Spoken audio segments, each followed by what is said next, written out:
Boa tarde, pessoal, tudo bem? Sejam bem-vindos a mais um webinar. Hoje vamos falar um pouquinho sobre o curso de competências essenciais em vendas. Estamos aqui hoje com o professor Alfredo. Professor, bem-vindo novamente à Casa Educação. Legal, obrigado. Bem-vindos todo mundo que está aí assistindo. Mais uma vez aqui na casa conosco, para Maravilha. mais um curso com certeza de sucesso. Com certeza. Pessoal, qualquer pergunta, se tiverem, pode fazer o chat, está aberto, tá bom? Fica à vontade, eu vou transmitindo as questões dos professores e a gente vai respondendo aí durante a aula, tá bom? Legal, e olha, perguntas são sempre bem-vindas, tá? Pergunta cria até um ritmo bacana para esse trabalho de apresentação que a gente vai fazer.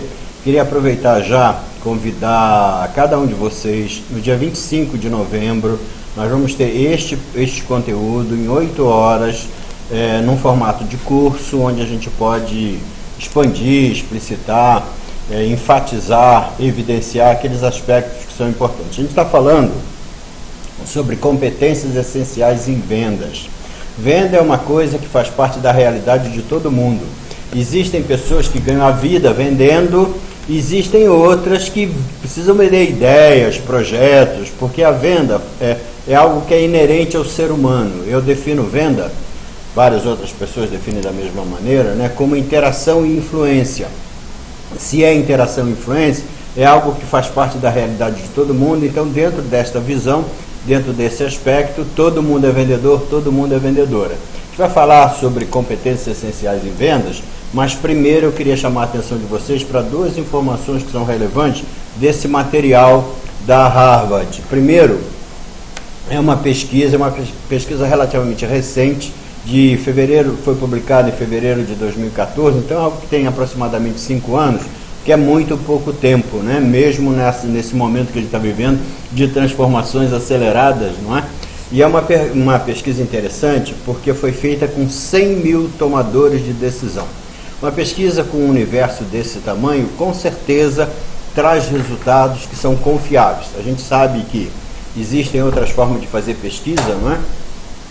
Aquelas pesquisas que se fazem em época de eleição, que se entrevista 2.000 pessoas e dá mais ou menos para prever o resultado. Quer dizer, se a gente expande o universo da pesquisa, existe uma correlação, né, entre o universo e a realidade, com certeza a gente tem números que são confiáveis. E está aparecendo aqui, não é? 39% dos compradores B2B selecionam o vendedor por suas habilidades. Para pensar um instantinho, são 4 em cada 10, é muita coisa.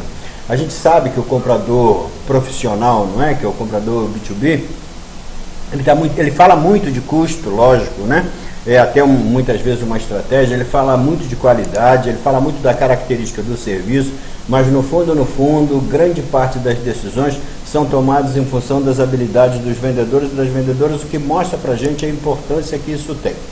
Uma outra pesquisa, um outro estudo, esse mais recente, foi publicado agora em dezembro de 2017, são só 230 compradores. É um número relativamente pequeno, mas é selecionado, não é? Então é só aquele público que faz parte mesmo do universo que interessa. E junto a esse público de compradores profissionais, se constatou que eles, os compradores, que é a pessoa que interessa a gente saber, o vendedor precisa dessa informação, não é? 12% dos vendedores são considerados excelentes pelos compradores. O resto fica devendo. Ou seja, falta algum complemento. Falta muito. Tudo bem que os bons são 23, dá para somar 35, mas ainda fica um universo muito grande de oportunidade para desenvolvimento. E essa é a proposta desse trabalho. Esse estudo, inclusive, ele chama 7 razões pelas quais os vendedores não fecham o negócio. Então é algo extremamente importante e relevante para todo mundo que atua profissionalmente em venda, mas é importante para todo mundo como um todo. Uma questão inicial desse trabalho, e olha pessoal, se de repente estiver falando muito rápido, aí na pergunta vocês reclamem, né, que a gente ajusta aqui o ritmo, né, a gente não tem o retorno, então não dá para saber muito. A questão inicial é essa, que é de novo interação e relacionamento com o cliente, porque essa coisa muda todo dia, o que valia ontem, de repente hoje, já se transformou, né, já tem uma nova realidade, e eu trouxe essa imagem aqui para a nossa reflexão, porque todo mundo, de alguma maneira, frequenta essas redes, não é? Usa essas redes, tem alguma atividade que está relacionada, e a área comercial, a área de vendas, tem também se transformado muito, inclusive aqui na Casa Educação, não é comigo esse programa, mas vai ter um curso de vendas digitais, que né, aumenta né, o escopo né, do trabalho voltado para desenvolvimento de pessoas da área comercial. Eu recomendo muito porque eu conheço a pessoa que fez. Mas as mídias sociais, as redes sociais, as tecnologias da web, elas vêm transformando a forma como a gente interage. E se muda como a gente interage, muda também os resultados que a gente é capaz de conseguir. E por isso que é importante que a gente estude, que a gente aprenda, que a gente entenda e, na medida do possível, use para gerar os resultados que a gente precisa. Então, as transformações vinculadas à tecnologia é uma das forças que está transformando, mas tem outras que interessam mais diretamente a gente. Por exemplo, os clientes. Há uma grande mudança em relação aos clientes. Eu selecionei 4 coisinhas aqui, e você que é vendedor, você que é vendedora, que está vivendo essa realidade todo dia, o dia todo, ou você que é cliente, não está vivendo essa realidade com outro chapéu, mas está vivendo exatamente a mesma realidade, pode pensar um instantinho se isso tem a ver com o seu cotidiano, com o seu dia a dia. Os clientes estão cada vez mais exigentes, talvez porque eles estejam mais informados, e isso aumenta, né? O grau de exigência que eles manifestam. Eles também estão mais seletivos, demoram mais para escolher, eles estão mais cautelosos e mais inseguros. Diante de uma realidade como essa, a única saída que resta para a gente é sermos mais empáticos e estarmos mais preparados. Por isso que o desenvolvimento é uma coisa tão vital. Por isso que procurar melhorar todo dia um pouco faz com que a gente possa fazer o nosso trabalho de uma maneira mais efetiva, com melhores resultados, mas principalmente ajudando os outros, porque o trabalho do vendedor, o trabalho da vendedora é esse, ajudar a pessoa a tomar uma decisão que está precisando tomar. É lógico que existem outras coisas que interessam, mas fundamentalmente o trabalho do vendedor é um trabalho nobre, ajudar a pessoa a tomar uma decisão que está precisando tomar. A concorrência, que é uma outra variável presente né, na nossa realidade. A concorrência, isso aqui é uma imagem, uma brincadeira, né? O personagem lá que caracteriza o McDonald's está numa loja do Burger King, provavelmente para tentar descobrir alguma coisa, né? A imagem é mais engraçada, é por isso que está aqui, com todo o respeito às duas empresas, mas o lance da concorrência é esse, né? Uma concorrência mais agressiva, que vai em busca dos resultados que ela pretende, e às vezes, né, estamos mordendo o mesmo pedaço, a mesma fatia da pizza, né? Então a concorrência está mais agressiva, algumas empresas são até predatórias, fazem qualquer negócio, principalmente preço, é um negócio complicado, fica meio talibã, né? Faz qualquer negócio, o preço acaba ficando bastante prejudicado. É uma concorrência que está mais preparada também, é uma concorrência que geralmente é mais eficiente. Tudo bem? Podemos tocar? Sim, professor, pode continuar, por favor. E a gente tem as mudanças que nos afetam diretamente, nós vendedores e vendedoras. Muitos de nós estamos mais instruídos, que é uma nova realidade que surgiu, Gabriel, é que agora existe MBA de vendas. Sim. Faculdades de formação, né, de nível superior, para que vendedores possam organizar melhor as suas informações, os seus conhecimentos, que até pouco tempo atrás, venda, você não tinha lugar para aprender. Você aprendia em cursinho rápido e aprendia fazendo. Aprender fazendo é bom, mas às vezes a gente incorpora algumas coisas que não são legais, né? Então, esse aprendizado... Alguns vícios. Aprende também os vícios, e às vezes é difícil abrir mão deles, né? Então, os vendedores estão também mais qualificados. Muitos vendedores podem ser considerados mais efetivos, porque são vendedores consultivos, que entendem que o seu trabalho é ajudar o cliente a tomar uma decisão, e são profissionais também muito mais focados. Então, a gente tem mudanças no mercado, mudança na concorrência, mudança nos clientes, mudança nos vendedores. O que não falta é mudança. Eu puxei esse slide aqui. Esse é o slide que foca essa questão das competências, né, das competências essenciais de venda. E eu listei ali à direita, a gente tem saber abordar. O vendedor tem que saber abordar, porque para cada cliente tem uma abordagem própria, tem uma abordagem específica, tem uma abordagem que é ajustada àquela pessoa naquele momento para aquela finalidade.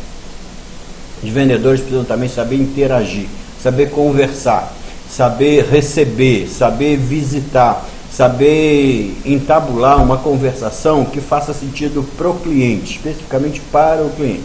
Precisa saber vender. E vender, o vendedor quando vende a si, vende a sua imagem, vende a sua expertise, vende a sua competência, vende o seu serviço, né, o que ele pode agregar para o cliente, vende uma ideia e se conseguir vender essas duas coisas, tem a chance de vender um produto também, ou um serviço. Quer dizer, a venda ela tem essa característica de se vender um mix, né? Você vende o vendedor, você vende a ideia, e você tem a chance de vender o produto. Vendedores também precisam saber fechar. Saber fechar é diferente de saber vender. Saber fechar é concluir o negócio. E às vezes o vendedor, por uma insegurança ou por qualquer outro aspecto, já vendeu e ele continua vendendo. Isso pode até prejudicar, né, atrapalhar aquele momento da interação, não é? Porque o cliente muitas vezes, né, pode até avaliar isso de uma maneira errada. Então saber fechar é saber concluir o negócio de forma satisfatória para todos os envolvidos. Precisa saber negociar. Negociação é a criação do acordo. Depois que a gente vende, tem que fechar. E para fechar, muitas vezes a gente precisa negociar. E finalmente, é uma competência essencial para vendedores e vendedoras, precisa saber fidelizar. A gente não, fica muito caro, custa muito, é muito trabalhoso ficar conseguindo o cliente a todo momento, a toda hora. A gente precisa saber fidelizar para que o cliente continue fazendo negócio com a gente. Os vendedores e vendedoras precisam basicamente de 3 conhecimentos. Precisa conhecer o produto, precisa conhecer o mercado em que atua e precisa conhecer técnicas de vendas que sirvam para aquele produto naquele mercado. A venda é uma área muito ampla. O vendedor de varejo tem uma certa expertise, o vendedor de produtos de consumo tem outra, o vendedor de indústria tem outro, o vendedor de software tem outro, o vendedor de produtos que tem um prazo de implantação muito maior também tem outra. Quer dizer, para cada setor, para cada segmento, há alguns aspectos que são específicos e os vendedores precisam aprender isso. Conhecer o seu produto, conhecer o seu mercado e usar as técnicas que servem para esse produto naquele mercado. Esse é o que diferencia essa competência essencial de vendedores e vendedoras. Mas tem algumas coisas que são gerais, que são comuns, que se aplicam a todo mundo a todo momento. E aqui a gente tem 3 coisinhas que são básicas em termos de vendas, elas são essenciais, né, como o próprio nome do curso diz. Mas elas são também pueris, elas são simples, elas são aquelas coisas mais o básicas. Arroz e feijão, né? O arroz com feijão, que uma vez bem temperado faz uma diferença enorme. E olha, se não for bem cuidado, pode perder qualquer outra perspectiva que a gente tem.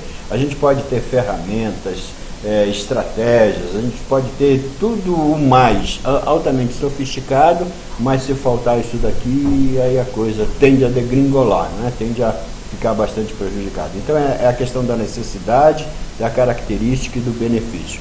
É muito comum, e eu felizmente, porque eu aprendo sempre muito também, tenho tido a oportunidade muito repetida de estar conversando com profissionais que atuam em vendas, pessoas que têm vivência, que têm experiência, outros que estão começando, e aí precisa começar com muita expectativa, porque é uma profissão bacana, é uma profissão que dá para ganhar dinheiro, é uma profissão que dá para se realizar, mas também tem muita gente que já tem muita vivência, então acaba compartilhando também, e mesmo com essas pessoas que têm uma certa expertise, às vezes tem uma dificuldade de entender esse feijão com arroz. A gente às vezes põe muito sal, ou põe pouco sal, e o tempero acaba ficando prejudicado. Vamos tentar expandir essa questão aqui um pouquinho. Tem alguma pergunta ainda, não? Por enquanto não, professor. Muito bem, pessoal. Olha, primeiro a questão da necessidade, não é? A gente pode definir necessidade de diversos modos, de diversas maneiras. Eu prefiro uma definição mais simples. Necessidade é uma sensação de falta. Às vezes a gente sabe o que a gente precisa, o que a gente necessita. A gente conhece a nossa necessidade. E geralmente quando vale a pena, a gente mesmo se interessa em ir atrás e a gente vai comprar, não é? Mas às vezes a gente só tem uma sensação difusa, a gente não sabe exatamente o que a gente precisa, só sabe que falta alguma coisa. Isso é o que a gente chama de necessidade. Pode ser qualquer tipo de coisa, pode ser uma coisa concreta, pode ser uma coisa intangível, mas a necessidade incomoda. E se ela for muito forte, faz com que a gente entre em ação. A gente levanta de onde está sentado e vai procurar a solução, porque a gente precisa resolver aquela necessidade. Necessidade é a sensação de falta. Vou fazer uma afirmação aqui, um pouco exagerada talvez, algumas pessoas podem questionar, mas é uma crença profunda minha. Não existe venda a não ser que haja necessidade. O cliente só compra se tiver necessidade. A gente fala assim, mas e os clientes que compram por impulso? Essa é a necessidade do cliente, comprar. Então o cliente que tem uma necessidade, A necessidade de comprar por impulso, a necessidade de comprar é que é a necessidade dele. Ele não precisa do produto, não precisa do serviço, ele precisa comprar. E um vendedor deve atender a necessidade do cliente e deve vender para ele. Necessidade é isso, sensação de falta de alguma coisa. Então, se o vendedor quiser vender, tem que descobrir a necessidade do cliente. Como é que a gente descobre? Aí tem algumas técnicas que a gente vê daqui a pouquinho, não é? Depois a gente tem, ligado à necessidade, dois aspectos que são essenciais. A necessidade ela pode ser presente ou ela pode ser latente. Necessidade presente é a necessidade que agora, nesse instante, neste momento, está pressionando o comportamento do cliente. O cliente sabe que tem a necessidade e às vezes sabe até onde ele vai conseguir encontrar a solução e ele corre atrás. Necessidade latente ainda não está pressionando o comportamento do cliente ou ele não sabe que tem. Nesse instante é como se não existisse nada.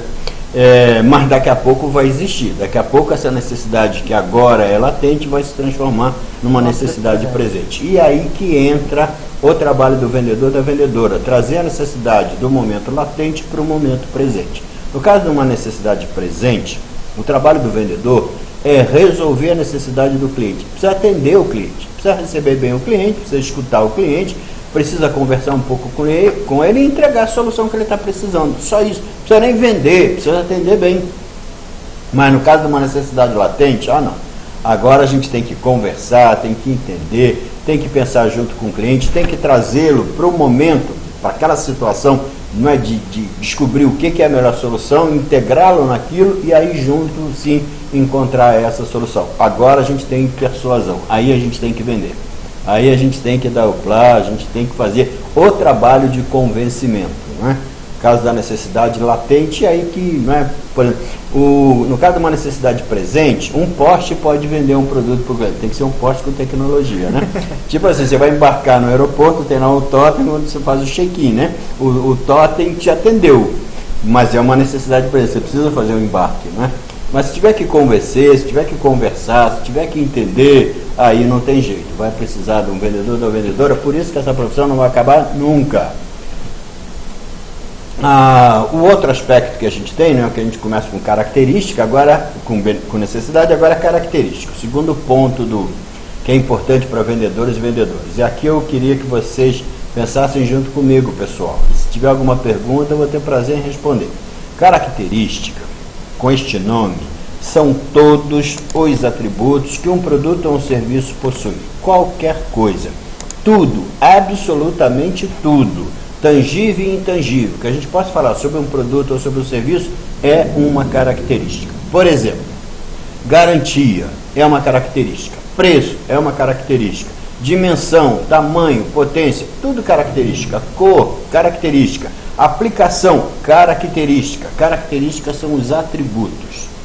Os vendedores, como eles têm algum conhecimento sobre o produto, às vezes têm até bastante conhecimento, é importante que tenham, os vendedores entendem bem as características. E cada vez que um vendedor conhece uma característica de um produto, ele serve para que aquela característica serve, funciona. Ele entende qual é o efeito da característica, mas não fala. Ele fala a característica. Isso gera uma dúvida, uma confusão na mente do cliente, porque o vendedor conhece o produto, o cliente geralmente não conhece. E aí entra o outro aspecto, que é o benefício. Se vocês lembrarem, eu vou voltar no slide anterior, tem uma ilustração para representar a característica. É um smartphone e tem vários detalhes do smartphone aí, todos são características. Agora a gente está falando de benefício, e a ilustração é exatamente a mesma, por uma razão. O benefício é o valor da característica para o cliente. É o que o cliente tira daquela característica. É o que ele obtém da característica. Por exemplo, o smartphone. O smartphone permite comunicação via telefone, que é a função mais básica dele, né? Cada vez é menos usada. Isso é uma característica. Agora, a possibilidade de interagir, de localizar, de manter contato com qualquer pessoa, em qualquer lugar do planeta, esse é o benefício.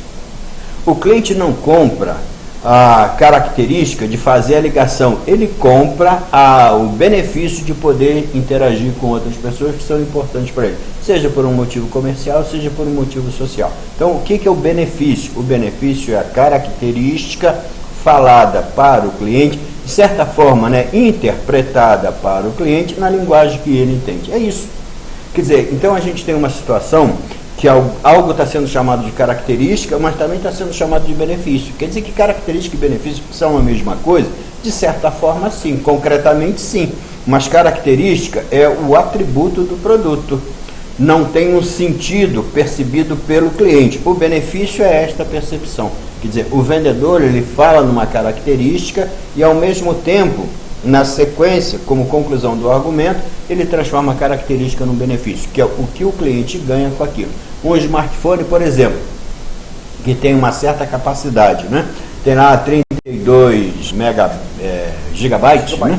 Gigabytes, outro tem 64. 32 gigabytes, 64 gigabytes são características. Agora, a diferença, o que um cliente pode fazer com aquilo é que é o benefício. E o vendedor pode falar assim, olha, leve o smartphone só de 32, pelo uso que você vai fazer, você não vai precisar gastar tanto dinheiro, vai poder atender claramente as suas necessidades de comunicação e outras que tem. E para o outro cliente ele vai falar assim, não, leve um de 64, que com 64 GB você tem muito mais espaço e pode organizar melhor todos os aspectos que você quer explorar do seu smartphone. Então, o benefício é aquela característica traduzida de forma que o cliente consiga associar o que ele ganha com a característica do produto. E finalmente a gente tem um aspecto da conversão, que é como é que o cliente percebe esse benefício, porque uma coisa é o que eu falo, a outra coisa é o que ele percebe. A diferença, né, o grande mistério da comunicação é exatamente esse ponto. Tem uma coisa que eu falo, tem uma coisa que o outro entende, e a comunicação é o que o outro entende, não necessariamente o que eu falo. Então você converte mais vendas quando usa mais benefício do que característica. Nenhuma pergunta? Por enquanto não, professor, mas em resumo, o bom vendedor é aquele que vai saber pegar uma característica, falar do benefício, convertendo o benefício para o próprio cliente e fazer com que ele entenda as propriedades desse próprio benefício. Perfeito, resumo perfeito, exatamente isso. Podia ter falado isso direto, né? Não, mas foi ótimo, professor. É só para ver se eu entendi certo. Não, entendeu com perfeição, é isso mesmo, parabéns. E aqui a gente tem uma outra prerrogativa da venda, que nem sempre é respeitada. Tem uma lógica na interação, que é primeiro entender, depois atender e finalmente oferecer. É comum acontecer assim, o cliente entra, por exemplo, numa loja e diz que quer comprar um relógio, e o vendedor fala assim, olha, eu tenho esse modelo, esse modelo, esse modelo, esse modelo, qual você quer? E isso está errado, porque o processo é primeiro entender, para depois atender e finalmente oferecer. Aí essa é a pergunta que salva a vida de todo vendedor, de toda vendedora que é interessado em atender bem o cliente. Qual é a finalidade? Quer dizer, como é que o cliente vai usar o produto? Vai comprar uma roupa, qual é a finalidade? Qual é a aplicação? Como é que vai usar? Quando a gente pergunta primeiro qual é e presta atenção na resposta do cliente da cliente, a gente tem muito mais chance de atender a necessidade que o cliente tem de verdade ou ajudá-la a repensar se não for aquela necessidade que o cliente está manifestando, né? O que a gente eventualmente até entendeu num primeiro momento. É como se fosse um pequeno algoritmo, né? Primeiro a gente entende antes de atender, que é atender o processo, né, de interação, e finalmente de oferecer, que seria a solução de alguma coisa. Professor, o Reginaldo questiona como tratar as objeções. Reginaldo, olha, dá só um tempinho, colega, logo adiante a gente vai ter uma coisa sobre objeções, mas se demorar muito, você, por favor, volte e faça a questão, porque a objeção, vou só fazer um adiantamento, tá? Reginaldo, objeção é uma coisa normal, natural, na realidade dos vendedores e das vendedoras. Nós, vendedores e vendedoras, precisamos entender isso. O cliente tem direito de fazer objeção. E na hora que ele faz uma objeção, de alguma maneira, se a gente acatar, né, no sentido positivo da interação, né, a objeção, a gente tem uma chance de argumentar. Por exemplo, daqui a pouco eu falo um pouquinho melhor sobre isso. Mas o vendedor faz uma objeção, o cliente faz uma objeção qualquer. E o vendedor pode, por exemplo, dizer o seguinte, que bom que você falou isso. Isso não significa que eu estou concordando, significa que eu não briguei com o cliente e vou ter chance de argumentar. Eu posso, por exemplo, diante de uma objeção qualquer, e serve para qualquer objeção, o cliente levanta a objeção e eu falar assim, poxa, você não foi a primeira pessoa que me falou isso hoje. Só esta argumentação já desarma o confronto que pode ser percebido quando se faz uma objeção. Quando a gente faz a objeção e está pronto para ser rebatido, não, eu vou assimilar, vou entender, vou classificar a objeção e aí eu vou responder. Essa lógica que está aqui, ó, entender, atender, oferecer, Reginaldo, serve para objeção também. Serve para vender, indicar o produto correto, mas serve para tratar também uma objeção. Obrigado pela pergunta, hein? A gente tem uma coisa que talvez seja, né, uma das últimas grandes contribuições para entender melhor a venda, que é chamada de venda consultiva. E aqui eu estou falando de postura consultiva em vendas. É uma coisa que deve ter uns 25, 30 anos no máximo. Tem gente que diz que isso aqui já foi, já era, já morreu, mas ainda tem muito chão pela frente, né, para a gente praticar isso, né? A venda consultiva, ela tem 3 pilares, 3 princípios, 3 aspectos que, se existirem, transformam uma situação de interação e influência numa situação de venda consultiva. Se faltar um, não é venda consultiva. O primeiro pilar é descobrir o que o cliente precisa. Gente, pode ser que eu esteja enfatizando algo que não precisa de ênfase, mas precisa. O vendedor consultor, o vendedor interessado, ele procura descobrir o que o cliente precisa, e às vezes a gente tem que ser um São Francisco para fazer isso. São Francisco era humilde, né? Ele dava um alpiste para o passarinho e não comia, ficava sem comer. O vendedor também tem que ser assim, sabe? Ele tem que procurar resolver a necessidade do cliente. Às vezes o vendedor tem a necessidade dele, ele fala assim, eu preciso vender, preciso ganhar dinheiro, ele só ganha dinheiro quando ele vende. Então ele está desesperado para vender. Deixa o seu desespero um pouquinho de lado, se preocupa com a necessidade do cliente.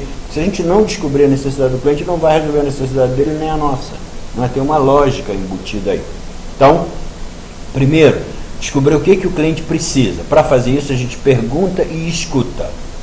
Não pode só perguntar. Você pergunta e não escuta, não vai adiantar nada. Então, primeiro descobrir o que o cliente precisa, depois entender o momento, a necessidade do cliente. Porque essa coisa de momento, a gente está entre aspas, mas é importantíssimo. O momento é aquele instante, aquele estado em que o cliente está. Às vezes o cliente está precisando de proteção, às vezes o cliente está precisando de informação, às vezes o cliente está precisando de incentivo, às vezes o cliente está precisando de ser validado, às vezes o cliente está precisando desenvolver uma confiança, às vezes o cliente só quer resolver muito rapidamente o problema dele, e aí a gente corre para fazer isso. Então, entender o momento, a situação do cliente. E, finalmente, oferecer algo que resolve o problema dele, cliente. Eu imagino que todo mundo que está assistindo, evidentemente, né, todo mundo que não está insistindo, a gente já teve momentos em que procurou resolver a nossa necessidade e ignorou a necessidade do outro. E toda vez que a gente fez isso, a gente se deu mal. Não tem sentido isso. A gente, mas a minha necessidade é super importante para mim, eu preciso resolver, e a gente briga, batalha, luta, troca a roupa, se esforça, corre, e não adianta absolutamente nada, porque a venda é para o outro. Então a gente tem que entender a necessidade do outro. Venda consultiva, descobrir o que o cliente precisa, entender o momento dele e oferecer uma solução que atenda ele no momento dele. Aqui tem uma coisinha legal, que é uma escala, né, de 1 a 9, que é uma brincadeira, né, que a gente faz uma provocação para que a pessoa desenhe um bonequinho aonde acha que se situa nessa coisa da venda consultiva, né? Coisa importante é que na situação consultiva o cliente percebe e valida a contribuição que o vendedor dá para ele. Isso cria vínculo. Isso faz com que o cliente seja cativado e volte a comprar com aquele vendedor naquela empresa. Por isso que é tão importante. A gente tem um outro aspecto ligado a isso, que é a venda de valor, não é? Isso também é uma grande mudança que ocorreu na venda em um determinado momento. Começou no marketing com um autor chamado Theodore Levitt, que escreveu um texto famoso da biblioteca Harvard, que se chama Miopia em Marketing, mais ou menos nos anos 70, e isso mudou a visão que se tinha do marketing. E a história era a seguinte: o cliente não compra coisas, o cliente compra soluções. O cliente compra benefício, o cliente compra o uso que o produto ou o serviço traz para ele. Por exemplo, você faz um plano de assistência médica.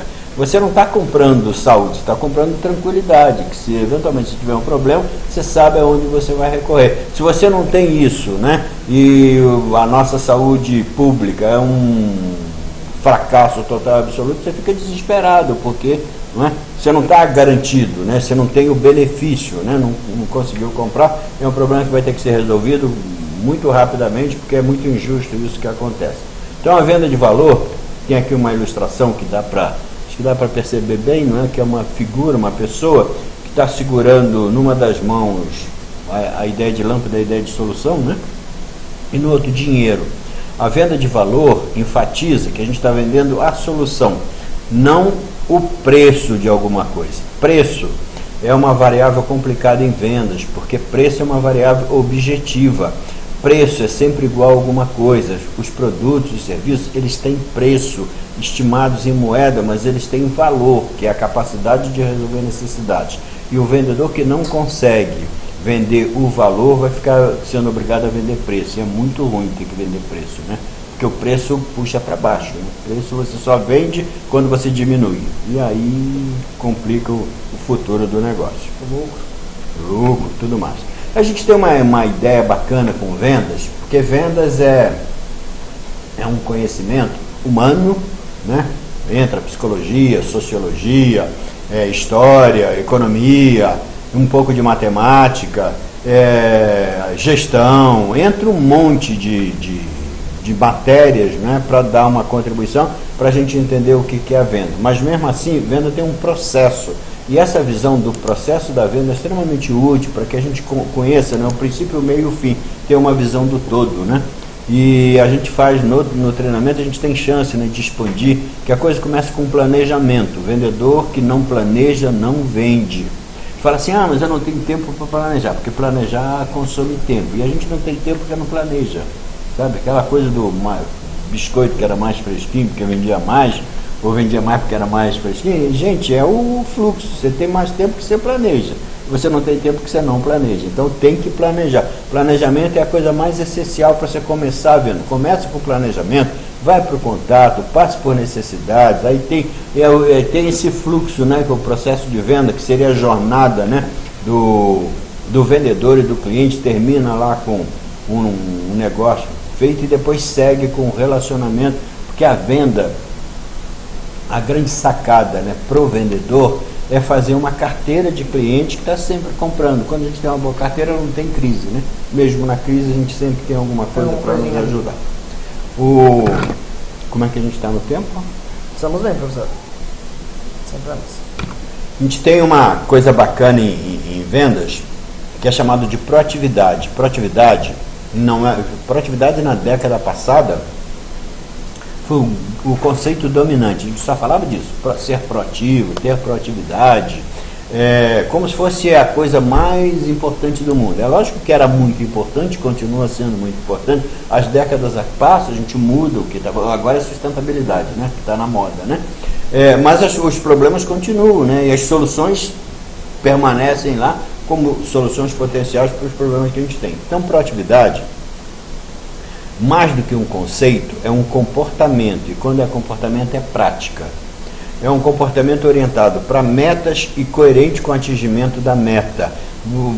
Vou dar um exemplo específico no caso de vendedores e vendedoras. Um vendedor vende mais quando visita mais se o produto dele é oferecido através de visitas. Ou faz mais contatos, porque aí pode ser receptivo, pode ser por telefone, pode ser via web. Venda é uma função de visita a contato. Quando você faz mais visitas e mais contatos, você vende mais. Então, o que é o comportamento proativo? É quando você tem uma meta e você visita e faz contato. Porque você tem uma meta e você não visita ou não faz contatos no número que permita atingir a meta, não está sendo proativo o comportamento. Aí fala assim, não, mas eu vou tomar um shopping, hoje é sexta-feira, vamos acabar mais cedo. O vendedor que ainda não bateu a meta, deixa o shopping de lado e vai fazer mais visita, vai fazer mais contato, não tem jeito. A proatividade é o comportamento orientado para a meta é que baliza, precisa balizar.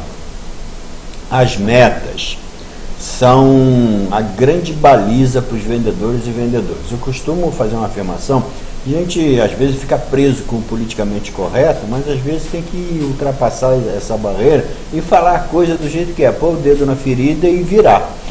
Meta é essencial para vendedor e vendedora. Vendedor e vendedora que não trabalha com meta não é nem vendedor nem vendedora. Tem empresas que estabelecem metas, negociam metas. A meta boa é a meta conversada, não é? Entre o líder de um projeto, de um negócio qualquer e a pessoa que tem que fazer a entrega.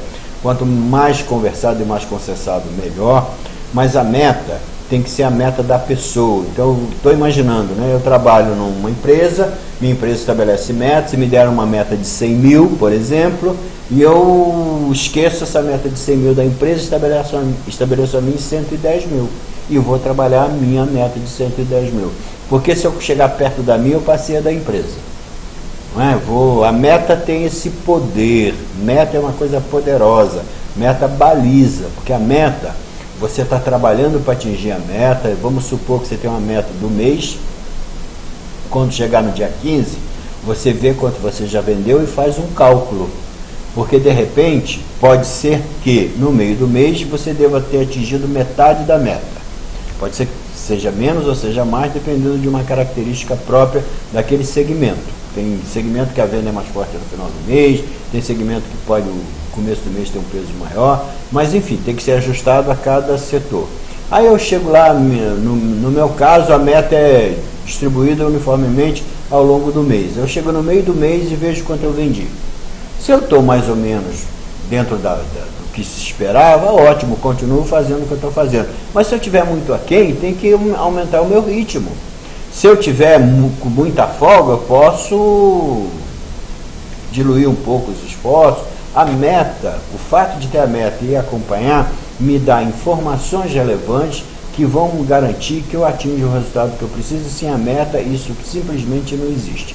A gente tem as metas e tem também os objetivos, né? Seus resultados mais amplos, geralmente várias metas reunidas se transformam num objetivo. O objetivo maior é ter sucesso, é crescer, é aumentar a participação no mercado, melhorar a nossa condição financeira, crescer dentro de uma estrutura de cargos que tenha na empresa, ser melhor como pessoa e como profissional. E para conseguir isso, gente, aqui a gente tem a ideia, né? Subiu no monte, conquistou a bandeirinha lá, que é uma vitória pessoal, mas tem uma outra coisa chamada foco. Tem meta e tem que ter o foco, tem que ser proativo, tem que ser quase excessivamente vinculado àquilo, só enxergar aquilo, só pensar naquilo, enquanto for alguma coisa que vai nos ajudar de verdade, porque sem isso fica muito difícil atingir esse resultado. Quando a gente está falando de venda, a gente está falando de oportunidade. E há dois grandes caminhos para que vendedores e vendedoras possam atingir os seus resultados. Eu queria propor uma reflexão para vocês, que eu estou chamando isso de PI, que é a inicial do estado do Piauí, e de PE, que é a inicial do estado de Pernambuco. Se olhar no mapa do Brasil, eu espero que vocês nunca mais esqueçam disso. Dá uma olhadinha lá no mapa do Brasil. O estado do Piauí, ele tem uma posição mais ou menos vertical, não é? Ele é mais ou menos esse formato assim, não é? E o Pernambuco é um desenho mais horizontal, não é? Porque é exatamente isso. A estratégia de penetração intensiva, o PI, é quando a gente trabalha melhor o cliente que a gente já tem. O cliente que, por exemplo, compra o copo, mas não compra o líquido. A gente vai oferecer o líquido para ele.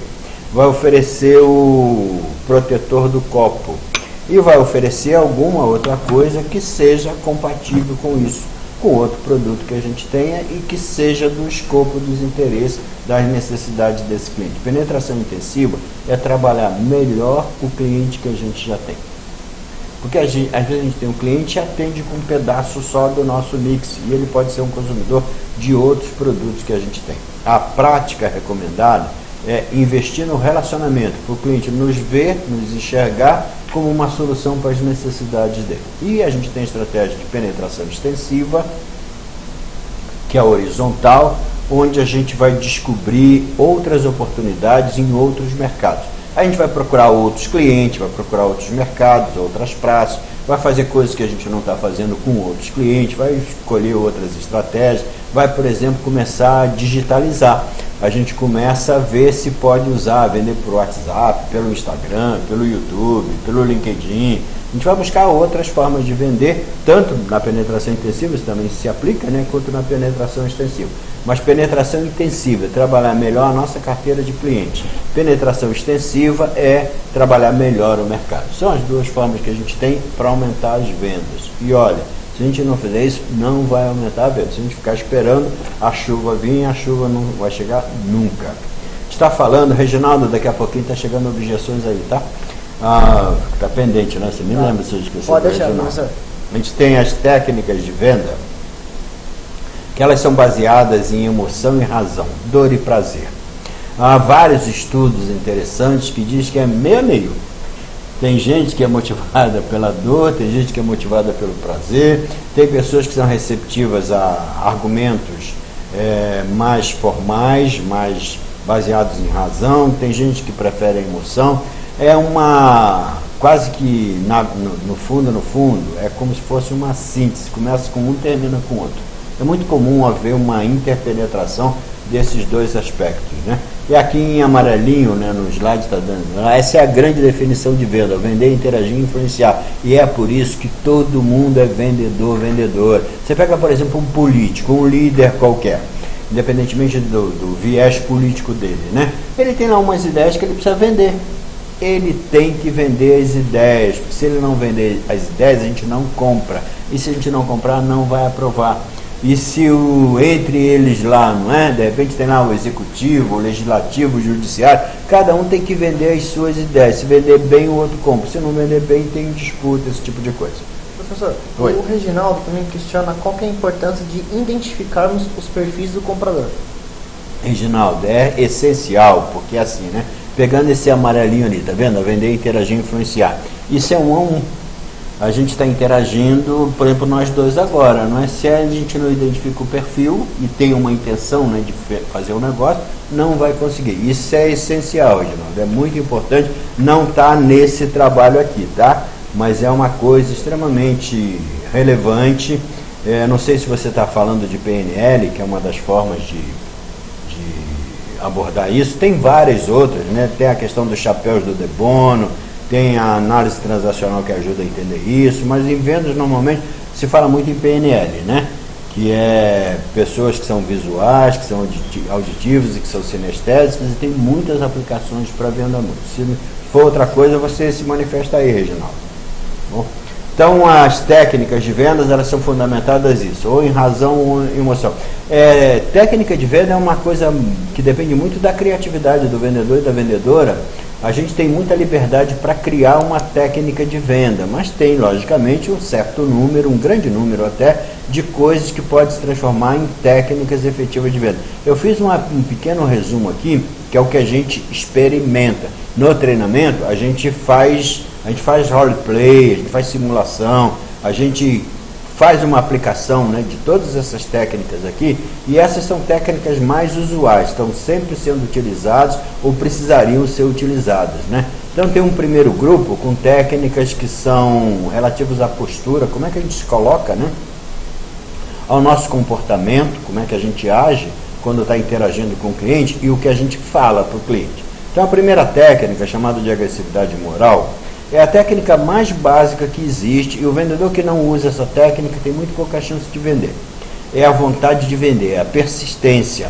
O vendedor briga pela venda. Isso tem um efeito altamente positivo. Começa emocional, porque o cliente normalmente respeita isso. Ele desenvolve uma certa admiração por isso. E depois se transforma em razão, porque o cliente pensa assim, né?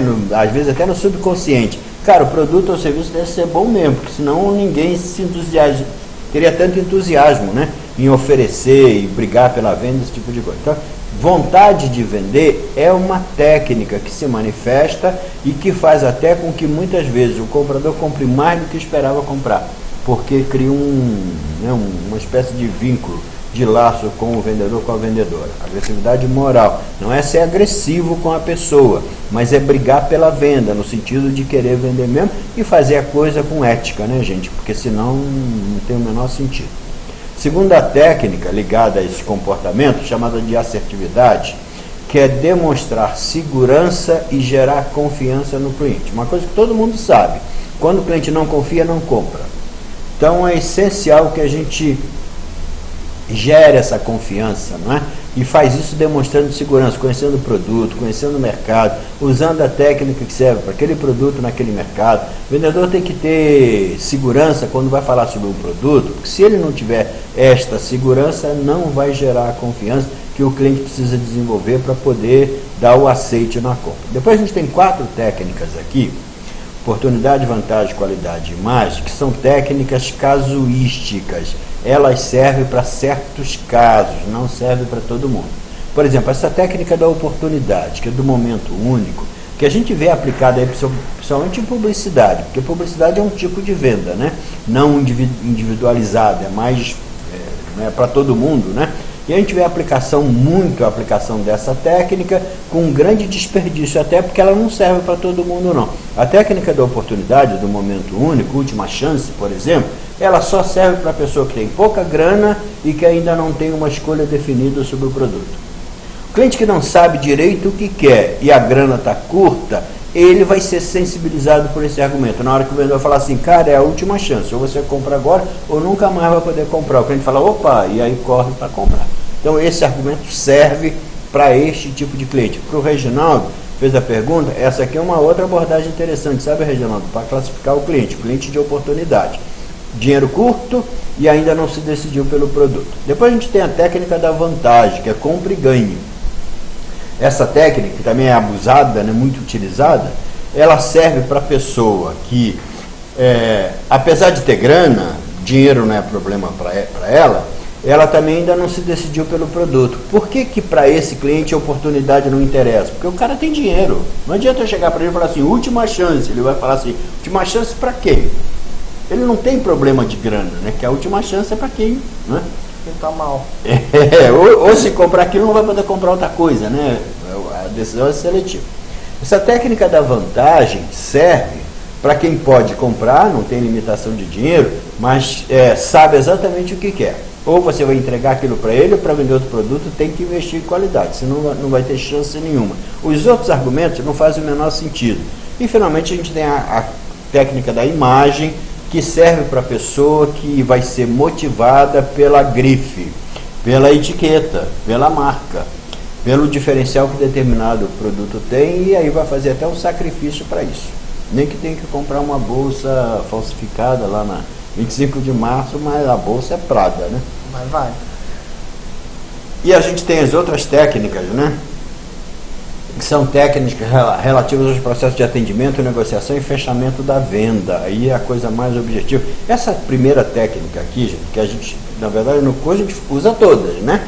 Mas essa técnica é a técnica que a gente mais usa. Começa com ela, que é a técnica da apresentação. A gente usa essa técnica toda vez que está falando sobre uma empresa, sobre um produto ou sobre uma pessoa. Que pessoa? O vendedor, a vendedora. Logicamente que a gente pode também usar outras pessoas, inclusive botar o cliente para ele co-criar a venda com a gente. Mas falando sobre a empresa, falando sobre o produto e falando sobre si, o vendedor, a vendedora está usando a técnica da apresentação. Só tem um detalhe, tá? Quando a gente fala sobre empresa, você tem que falar coisas que interessem para o cliente, não para você. Às vezes a gente fala assim, não, a minha empresa existe no mercado há 100 anos, vai ver, está caquética, não é? Tem 100 anos, há 90 que ela está desatualizada, cara. Então, tem que falar coisas que tenham sentido para o cliente. É lógico que ter 100 anos é muito bom, desde que você continue atualizado, se renovou, esse tipo de coisa, né? Então a técnica da apresentação a gente está usando o tempo inteiro e o vendedor precisa falar sobre si para poder atingir o resultado. Tem a técnica da comparação, que é a técnica de venda mais poderosa que existe, onde a gente compara o que o cliente ganha com a gente, benefício real, comparado com uma perda que ele pode ter se comprar com concorrente, sem falar mal da empresa concorrente, sem falar mal do produto concorrente.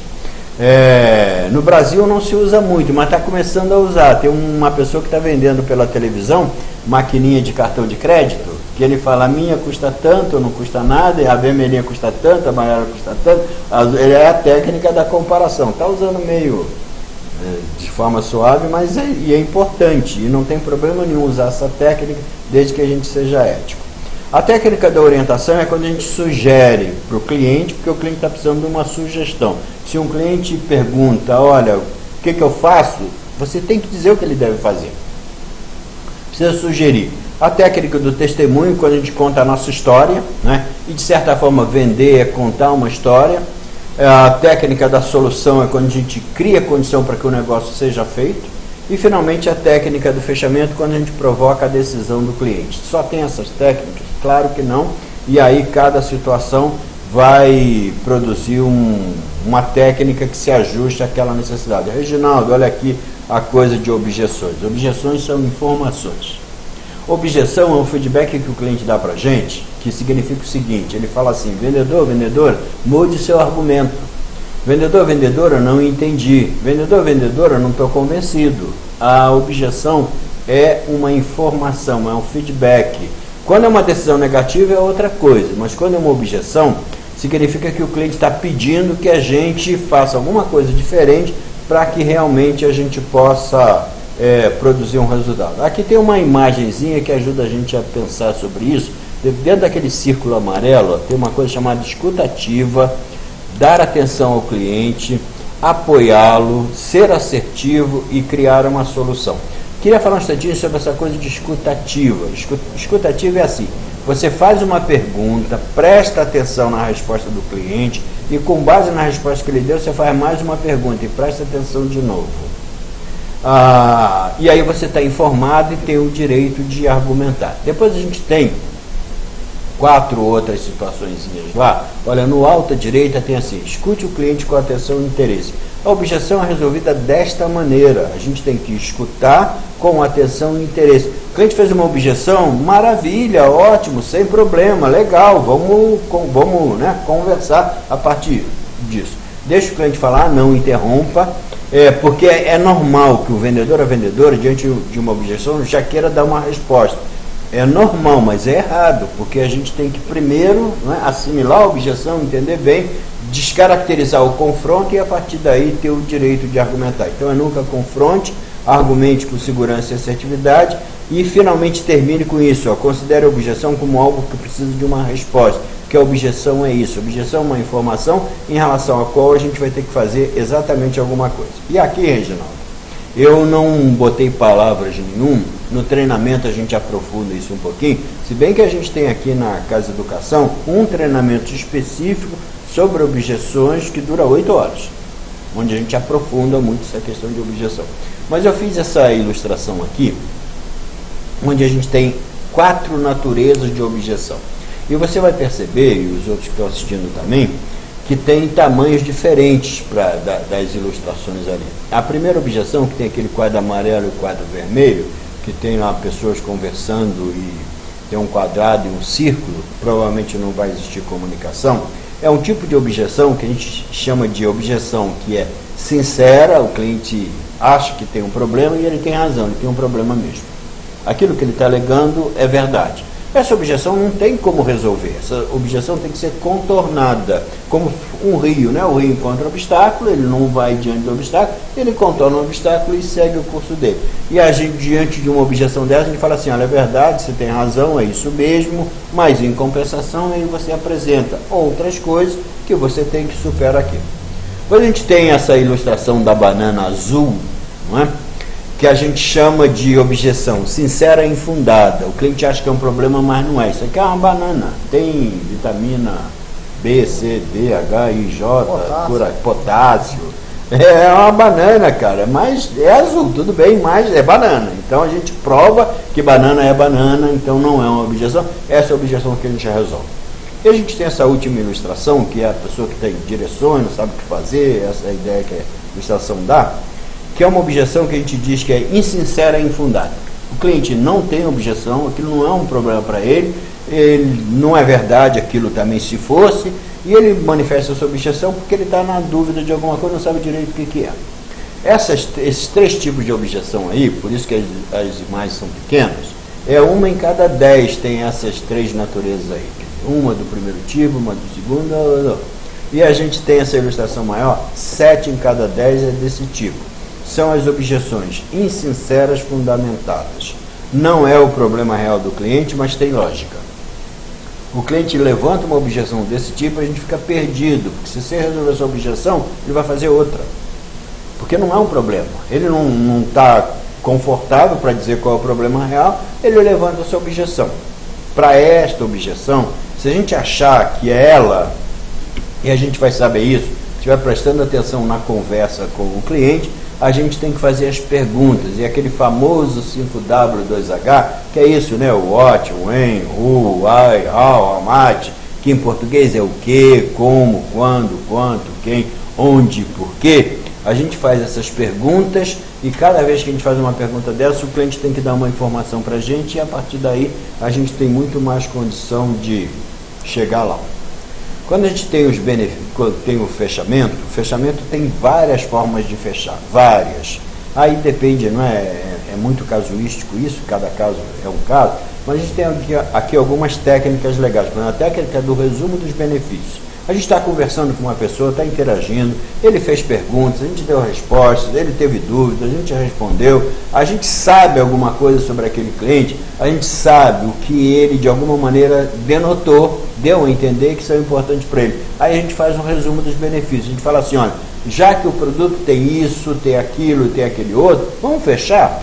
Você propõe um fechamento com base em algo que você entende que o cliente vai ser receptivo àquilo. Se ele não for, a gente aí vai voltar ao ponto de partida e tenta um outro fechamento.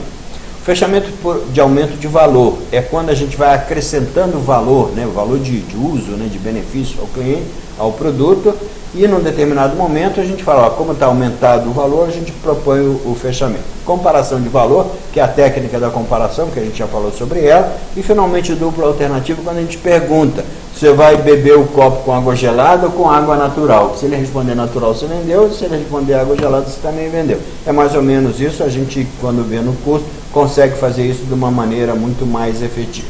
Penúltimo slide, está dando a nossa hora, em cima da hora, né? Estamos ali já, mas não tem problema, ainda tem tempo, professor. O penúltimo slide, porque a gente está falando, e a gente explora isso no curso de uma maneira legal, porque se vende a interação e influência, interagir e influenciar, essa coisa chamada de arte do relacionamento é vital, e tem 15 coisinhas que a gente conversa sobre elas e procura fazer com que cada participante reflita um pouco sobre isso. Tem como voltar um minutinho esse slide aqui? Esse último slide? Dos 15, eu só reproduzi o número 5, tá? Ele é o quinto da ordem dos 15 lá. Eu queria falar um instantinho sobre isso. Olhe para um cliente antigo como se ele fosse um prospect a ser conquistado. Vendedores e vendedoras, nós, e olha, eu me incluo nessa lista, de vez em quando, a gente passa a achar que é dono do cliente. Você fez um esforço danado para conquistar um cliente, você conquistou, de alguma maneira o cliente achou que você é um parceiro que ele precisava, e aí você esquece do cliente, está preocupado em conquistar outros clientes, e ignora aquele cliente que você já fez antes, tinha feito um esforço muito grande. Isso está errado. A gente tem que conquistar um cliente, faz o esforço, faz o que for preciso, mas continua fazendo a mesma coisa com aquele cliente para mantê-lo na nossa base de cliente, senão o concorrente que não tem esse cliente, está tentando conquistar, vai tratá-lo bem e vai acabar tomando o nosso lugar. Pessoal, queria agradecer muito a participação de vocês. O Reginaldo foi o campeão das perguntas. Certo, Reginaldo? Obrigado. Obrigado, Reginaldo. Agradeço em nome da Casa de Educação também. Não sei se você vai fazer o seu agradecimento. Queria fazer a propaganda, vou fazer a venda do webinar, não é?